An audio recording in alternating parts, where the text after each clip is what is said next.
আমি সবাইকে অনুরোধ করব বাংলাদেশের যে আপনারা সরকারকে বয়কট করেন, পাবলিকলি বয়কট করেন। 30 লক্ষ লোক এই আওয়ামী লীগ আমাদের ফকির হয়েছে মাননীয় স্পিকার। আমরা নতুন প্রজন্ম দেখতে চাই মাননীয় স্পিকার, গাধাকে দিয়ে ঘোড়ার রেস দৌড়ানো হচ্ছে।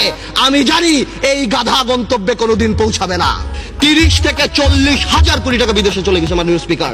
প্রথম আলোতে দেখলাম উনি মাশাআল্লাহ 1200 কোটি টাকা কামিয়েছেন। আলহামদুলিল্লাহ। এই টাকা দিয়ে করবে কি? 1200 কোটি টাকা দিয়ে বানিয়েছেন। এই সমন্বয়হীনতার অভাব, বারবার যে কোনো কাজে ডিউ ডিলিজেন্স ছাড়া বিরোধী দলের উপরে আঙ্গুল উঠিয়ে দেওয়া আর শুধুমাত্র বলা এখানে করাপশন, এখানে করাপশন। যে সরকার আমাদের টেলিফোন যদি ট্যাপ করা হয়, আমরা জানতে চাই সেই দরবেশা সেই মুরিদদের টেলিফোন কেন ট্যাপ করা হয় না? যেই দেশের স্বরাষ্ট্র প্রতিমন্ত্রী শাহরুখ খানের কনসার্টে যে মাটিতে বসে, এই দেশে কি হতে পারে? বাণিজ্যত কোথায় যায় আমাদের? নতুন প্রজন্মের রাজনীতিবিদ হিসাবে আমি এতটুকু ক্লিয়ার করে বলতে চাই যে সরকার বহির্বিশ্ব ফোন উঠে ঝগড়া করবে না। এটা তাদের diplomatic language. that we are concerned, we are looking into the matter. আপনি কল্পনা করতে পারেন মাননীয় স্পিকার, একজন অ্যাটর্নি জেনারেল ওই পদে বহাল থাকে, কিভাবে সে বসে বলে কে নোবেল প্রাইজ পাওয়া উচিত, কে নোবেল প্রাইজ পাওয়া উচিত না। এটা অসম্ভব। আমার দুঃখ হয়, আমার ভয় হয় যে মাননীয় অ্যাটর্নি জেনারেল যদি চাটুকারিতা করে আগামীতে ভবিষ্যৎ ল মিনিস্টার হওয়ার জন্য আমার বলার কিছু নাই। আজ থেকে 3-4 বছর আগে যারা সেলফ ডিক্লেয়ার্ড ব্যাংক্রাপ্ট ছিল, আত্মস্বীকৃত দেউলিয়া, যারা নিউজ পেপারে বলেছিল 700 কোটি টাকা 800 কোটি টাকা লস, যাদের 1000 কোটি টাকা বরং, সেই দরবেশরা এই 2 বছরে ব্যাংকের টাকা শোধ করে আরো 10,000 কোটি টাকার মালিক হয়ে গিয়েছে। সরকার দলীয় সংসদ সদস্য যদি মনে করে যে আমাদের 2-1 নাম বলে, হাওয়া ভবনের নাম বলে এগুলি তারা পার পেয়ে যাবে না। একটা হাওয়া ভবন যদি থেকে থাকে, এই আমলে শত শত মুশকিল আসান সেন্টার বের হয়েছে মাননীয় স্পিকার। আপনি যদি সেখানে যান, আপনার মুশকিল আসান হয়ে যাবে মাননীয় স্পিকার।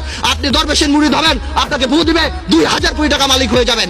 শত শত লোকসানের কোম্পানি, জিএমজির মতো কোম্পানি, ওয়েস্টিনের মতো কোম্পানি আপনি নিয়ে যাবেন 20 কোটি টাকাকে বিলিং ভ্যালুতে বড় করে আপনি শেষ করে দিবেন। আপনি হঠাৎ রাতারাতি 40 কোটি টাকার মালিক হয়ে যাবেন। আপনি জানেন বাংলাদেশে কোনো ব্যবসা বাণিজ্য এখন নেই। এই মুহূর্তে সবাই 2 লাখ টাকা 5 লাখ টাকা ইনভেস্ট করে 5,000 টাকা কামাই করার জন্য চেষ্টা করেছে। এটা কি কোনো অপরাধ? I can very well understand. বিজনেসে লস হবে, লাভ হবে, কিন্তু ডাক দিয়ে তো আপনি ধোকা দিতে পারেন না। বারবার ডেকে এনে শেয়ার মার্কেটে ইনভেস্ট করিয়ে তাদেরকে রাস্তায় ফেলে দেওয়া হচ্ছে। 30 লক্ষ লোক যদি স্বাধীনতা যুদ্ধে মারা যায় মাননীয় স্পিকার, তাহলে 30 লক্ষ লোক এই আওয়ামী লীগ আমাদের ফকির হয়েছে মাননীয় স্পিকার। আমি শঙ্কিত যে বাংলাদেশের জুডিশিয়ারি কোন দিকে যাচ্ছে মাননীয় স্পিকার। ডক্টর ইউনূসকে নিয়ে কিছু কথা না বললেই নয়। Doctor Yunus, I can very well understand 65 বা 70 ইয়ার্স ওল্ড, বাট 80 বছরের রাষ্ট্রপতি যদি এত বড় বক্তব্য লিখতে পারে, 75 বা 70 বছরের ডক্টর ইউনূস আমি মনে করি গ্রামীণ ব্যাংকের এমডি পদে ভালোভাবেই থাকতে পারত। মাননীয় স্পিকার, ডক্টর ইউনূস বাংলাদেশের সম্পদ না পৃথিবীর সম্পদ।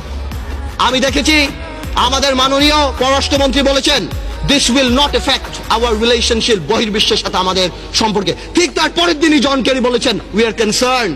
23 জন কংগ্রেসম্যান বলেছেন উই আর কনসার্ন। বহির্বিশ্ব ফোন উঠে ঝগড়া করবে না। এটা তাদের diplomatic language. that we are concerned, we are looking into the matter. Doctor Yunus আমাদের মতো না। আমার ফোনে সবচেয়ে বড় ভিআইপি ফোন করে জয়নাল আবেদিন ফারুক সাহেব, আর ডক্টর ইউনূসের ফোনে ফোন করে হিলারি ক্লিন্টন। মনে রাখতে হবে সে কোথায় উঠে গিয়েছেন। ডক্টর ইউনূসের এই ব্যাপারটা অ্যামিকেবলি সেটেল করা যেত। I have witnessed it. আমি নিজে দেখেছি বিবিসিতে হোয়াইট হাউস স্পোকসম্যান বলছে we are deeply concerned, this is Yunus allergy. ইলেকট্রিসিটিতে নাকি দেশ প্রেগন্যান্ট হয়ে গিয়েছেন। I am not used to these languages, but আমার জবাব দিতে যখন দেখি চানাচুর কোম্পানি, ফার্নিচার কোম্পানি, নাম নিচ্ছি অটোবি, যারা সারা জীবন ফার্নিচার বানিয়েছে তারা বিদ্যুৎ প্ল্যান পেয়েছে, আমার মনে হয় এই প্রেগন্যান্সি খুব তাড়াতাড়ি মিসক্যারেজ হয়ে যাবে এবং এই দেশে বিদ্যুৎ আসবে না। আমরা চাই, আমরা দেখতে চাই যাতে বিদ্যুৎ আসুক। আমি যদি দেখি গাধাকে দিয়ে ঘোড়ার রেস দৌড়ানো হচ্ছে, আমি জানি এই গাধা গন্তব্যে কোনোদিন পৌঁছাবে না।